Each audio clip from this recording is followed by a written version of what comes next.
Hello everyone, this is me Maha, your English instructor from tutoria.pk.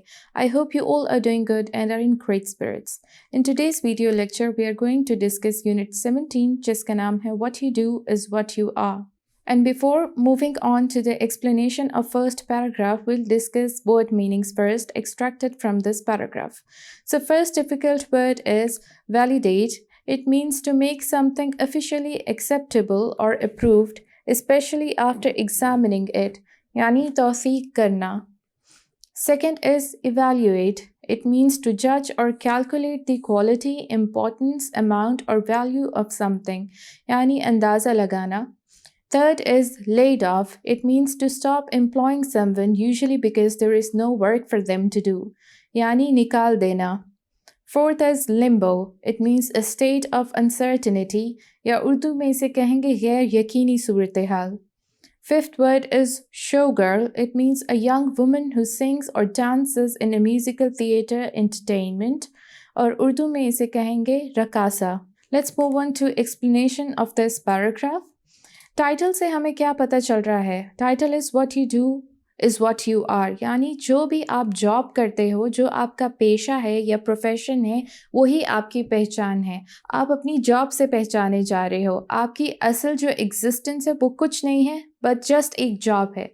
ये कौन सी audience को target कर रहा है? अमेरिकन पीपल को, कि दुनिया में कहीं भी ऐसा नहीं होता है जैसा कि यहाँ वेस्टर्न साइड पे होता है, कि हम दूसरों की एग्जिस्टेंस को वैलिडेट कैसे करते हैं, किस तरीके से इवैल्यूएट करते हैं कि वो क्या काम कर रहा है, वो अपने घर का किराया किस तरीके से अर्न कर रहा है, उसका पेशा ही उसकी पहचान है.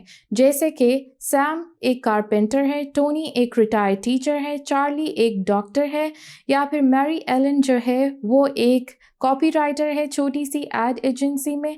यानी हम रिस्पेक्ट किस स्केल पे देते हैं लोगों को, कि अगर कोई डॉक्टर है तो उसको ज़्यादा रिस्पेक्ट दी जाएगी, अगर कोई छोटा मोटा कॉपी राइटर है तो उसको कम रिस्पेक्ट दी जाएगी. फिर राइटर कहता है कि अगर हमें ये पता नहीं है कि एक इंसान फ़िलहाल जॉब क्या कर रहा है और उसकी जॉब हिस्ट्री पता नहीं है, तो हम उसको लिम्बो में डाल देते हैं. लिम्बो कौन सी स्टेट है? एक अनसर्टेनिटी की स्टेट है. मतलब तब तक उसको हम रिस्पेक्ट नहीं देंगे जब तक हमें उसका प्रोफेशन पता ना चल जाए. तो राइटर इस चीज़ पर डिसअपॉइंटमेंट शो कर रहा है. राइटर कहता है कि we define such non employed person in the terms of their past job history. So let's move on to second paragraph and discuss difficult word meanings first. First word is peculiar. It means unusual and strange, sometimes in an unpleasant way, yani ajeeb. Second word is volunteer. It means a person who works for an organization without being paid, yani razakar. Third is encyclopedia. It means a book or set of books giving information on many subjects or on many aspects of one subject and typically arranged alphabetically. इसके लिए encyclopedia word ही use होता है. Fourth is steadily.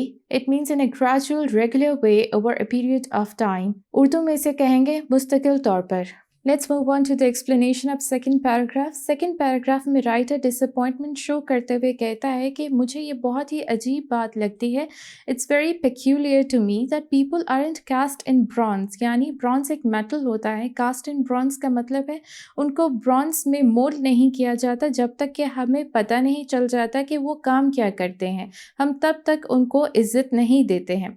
Then writer कहते हैं for example, एक लड़की है जो कि एक volunteer कर रही है, और वॉलंटियर किस बात पे कर रही है? वो हैंडीकैप बच्चों को पढ़ा रही है. हैंडीकैप बच्चे कौन से होते हैं? जो माजूर होते हैं. या फिर वो मनी रेज कर रही है किस चीज़ के लिए? एक ऑर्गेनाइजेशन के लिए जो कि loyal order of hibernating hibiscus. तो अगर उसको इस जॉब में पैसे नहीं मिल रहे हैं, किसी जॉब के लिए वॉलंटियर करना क्या होता है? आप काम कर रहे होते जस्ट टू गेन एक्सपीरियंस, उसमें आपको पैसे नहीं मिल रहे होते, आपको पे नहीं किया जा रहा होता. तो डज इट मीन कि हम उस लड़की को इज्जत नहीं देंगे जस्ट बिकॉज वो पैसे अर्न नहीं कर रही है ट्रू मीन्स में? फिर राइटर कहता है हु इज़ टॉनी. टॉनी कौन है? एक रिटायर्ड टीचर है. और फिर एक लेड ऑफ ऑटो वर्कर जो है, मतलब कि अब उसके पास ये काम भी नहीं है कि वो ऑटो वर्कर है, वो अपने कज़न के गैस स्टेशन पे गैस पंप करता था, या फिर वो पैसे कमाने के लिए पार्ट टाइम इंसाइक्लोपीडिया बेचता है. उसके पास कोई सो कॉल्ड इज़्ज़तदार प्रोफेशन नहीं है, ये जॉब नहीं है, तो हम उसको तब तक इज़्ज़त नहीं देते जब तक वो स्टेडीली अपने फिर से जॉब पे ना आ जाए, फिर से ग्रेजुअली स्टेडीली पहले की तरह कमाना शुरू ना कर दे। तो हमारा जो इज़्ज़त देने का स्केल है या मीटर है, हम किस बात पे देते हैं दूसरों को इज़्ज़त, कि कितना पैसा कमाया जा रहा है और उस इंसान का प्रोफेशन, ऑक्यूपेशन या पेशा क्या है। The same as saying he is nothing now but he used to be something, an auto worker.